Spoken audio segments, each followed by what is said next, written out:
my gosh, Kanye just hit free agency.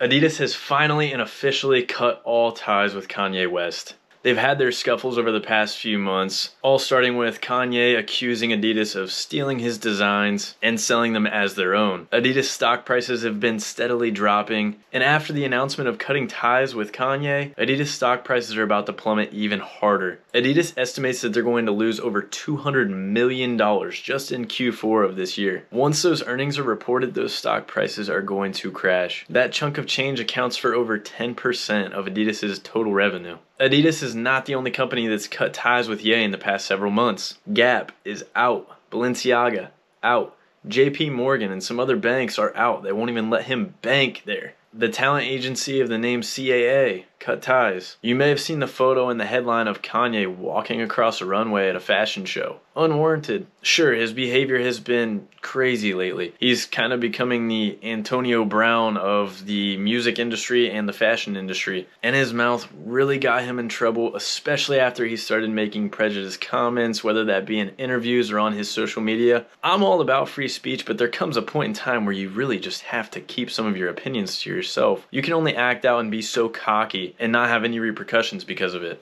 Kanye screwed this one up. I understand he's a fashion genius, a musical icon, but you can only make yourself so unemployable to every other company that you could work with. Celebrities make most of their money off of endorsements, and he's totally ruining that avenue for himself. I love Yeezys, I love Kanye's music, but his net worth just got absolutely destroyed. He was worth billions, plural, billions. And now he may not even be worth that. I'm sure he would argue himself that he's still a billionaire, maybe even the richest black man in the world still, but there's a good chance that he's going to be scraping the bottom of the barrel to try and maintain that status. Now I will say, obviously what Kanye has done is out of line, especially with the prejudiced comments. Acting out and defending himself though, whenever it came to his designs with Adidas, that Adidas were pushing foam runners, they looked exactly the same, and other models of shoes that looked exactly the same as some of his designs. Some of these media outlets are totally twisting this. The Washington Post even had an article saying that he falsely accused Adidas of ripping off his brand. Well, the public can see some of these shoes that Adidas are dropping. I mean, it's plain as day that those are the exact same designs as what Kanye was pushing. So he wasn't totally in the wrong at first. I just feel like he went a little too far overboard with the whole situation. He had a case.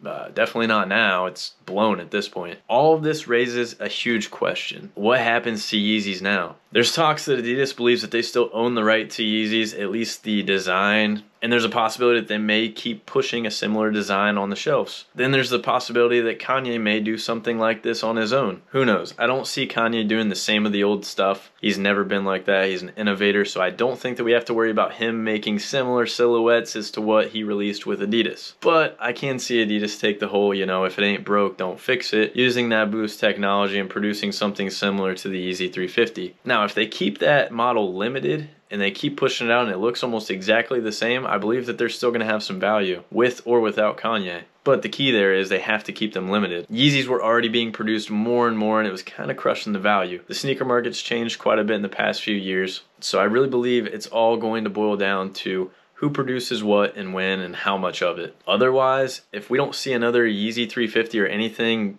pretty much exactly the same in the next few years, I think the value of the Yeezy 350s is going to go up. All Yeezys with Adidas for that matter. They weren't as limited as what we saw with Nike, but we also saw what the prices did on those Nikes. The Air Yeezy is one of the most valuable shoes of all time. Obviously, we got more pairs of the Adidas Yeezys, but you get the point. Most definitely should be a long-term hold play on your radar. Do not forget about the Yeezy 350s. Let's watch the market closely and see what happens. I'm curious to hear your guys' opinion on the whole situation. Do you think Kanye screwed up? Do you think he's just sticking up for himself? Who's going to come out on top, Adidas or Kanye? Drop what you think in the comments below. Hit me up on IG as always at AllABSneakers. Be sure to check out my reels there. And don't forget I'm posting shorts every single week right here on this channel, so make sure you swipe through those as well. I appreciate all of your support. Thank you guys for watching, and do not forget this is all about sneakers.